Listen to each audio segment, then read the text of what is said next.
Have you ever wondered why your school improvement plan looks good on paper, but it is absolutely horrible at getting the results? I mean, your plan has some well developed goals, it has some strong interventions and practices, but it just misses the mark when it comes to moving the needle on student progress.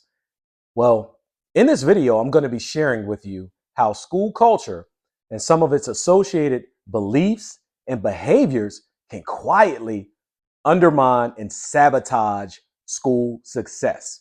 And I'm also going to be sharing with you what you can do as a school leader or someone who is engaged in the school improvement process, what you can do to prevent those things from happening.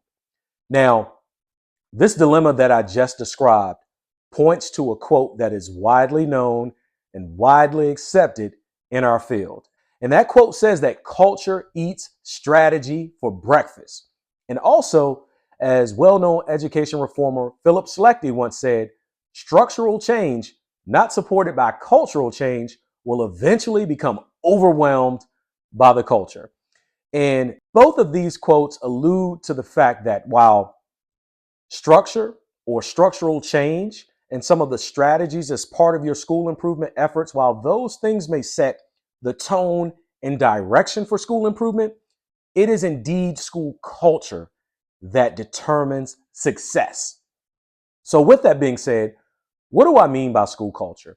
And I ask that question because there are multiple iterations and variations of the definition in K 12 education. And some of those definitions are conflated with school climate. So, to establish a common understanding, I'm going to give you the Dr. T definition of school culture.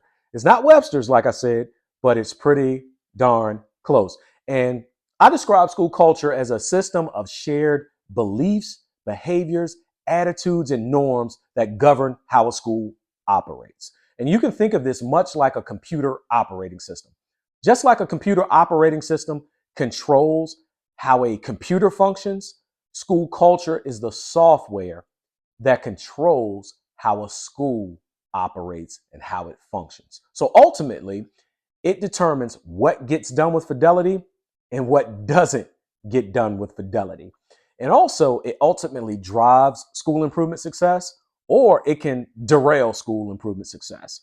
And environments where improvement success is derailed or it's sabotaged, I like to refer to these environments as counterproductive school cultures.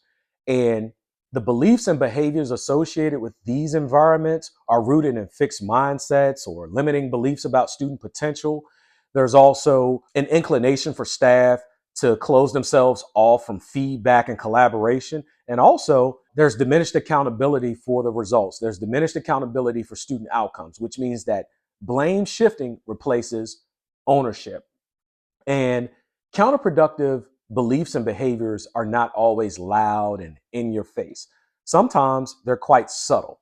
They show up as disengagement that includes things like low commitment and weak buy in, leaving school leaders to focus on things like student engagement when it comes to chronic absenteeism or restorative practices relative to peer conflict. And all the while, those subtle manifestations of counterproductive school culture wreak havoc behind the scenes and undermine and sabotage success.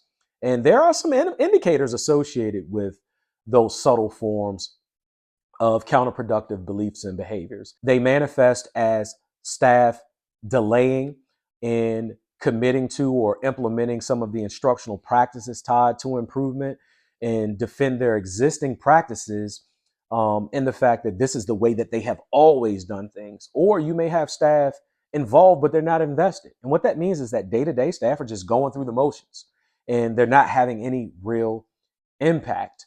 And I've seen this play out firsthand myself. I remember early on in my career, I had a colleague who used to always say, people won't do right. And I mean, every day, whether in passing or sometimes he would stop by my office and he would sometimes stand in the doorway and say, you know what, Thompson, people won't do right. And he would do his hand like this when he said it. People won't do right. And at first I thought he was kind of crazy, but then I soon realized the source of his frustration. And the source of his frustration was the fact that staff were putting off implementing some of these new instructional practices tied to our improvement efforts. And this hit us like a ton of bricks in our first data meeting. I mean, we could see a direct correlation between the lack of progress and those pockets where people were delayed or putting off committing to the instructional practices. And it felt like in that moment, our improvement plan and our improvement efforts, those things were just slipping right through our fingers. And we started brainstorming what to do next. We started thinking about revamping our goals or tweaking some of our strategies. But then it dawned on me that what we were dealing with had nothing to do with our school improvement plan. It had nothing to do with our goals. It had nothing to do with our strategies or our action steps, but it had everything to do with low commitment and weak buy in. And those things stem from three unmet needs that staff have relative to affecting change. And those needs include a need for meaning and direction regarding improvement. It includes a need for trusting leadership's commitment to the improvement efforts. And then those needs also entail a need for the knowledge, skills, and confidence to carry out improvement work. And those three needs can be met quite simply through support. And I'm not talking about support in the form of routine encouragement or giving people space so that their voices can be heard. What I'm talking about is structured support that builds authentic commitment and creates buy-in. And there are three action steps. There are three actions that leaders can take to provide structured support. And the first is clarity. And this means that ensuring that staff are aware of what is changing, why it's changing, and how it is changing. This means articulating the vision for success, the goals, the priorities, so that people understand what direction the school is heading in.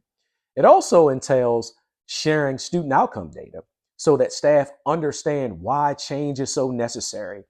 And then there's communicating what the instructional priorities are, those expectations, and also defining how those things take shape and take form in the classroom. And providing clarity in this regard satisfies the need for meaning and direction. And let's be honest, you can't expect people to know what to do if you haven't articulated what the what is. And next, there's leadership commitment. And this is about demonstrating a sustained commitment to the improvement efforts and not wavering, not chasing trendy and unrelated initiatives every other month. Because when this happens, staff becomes skeptical as to whether or not the improvement efforts, those initiatives, will last.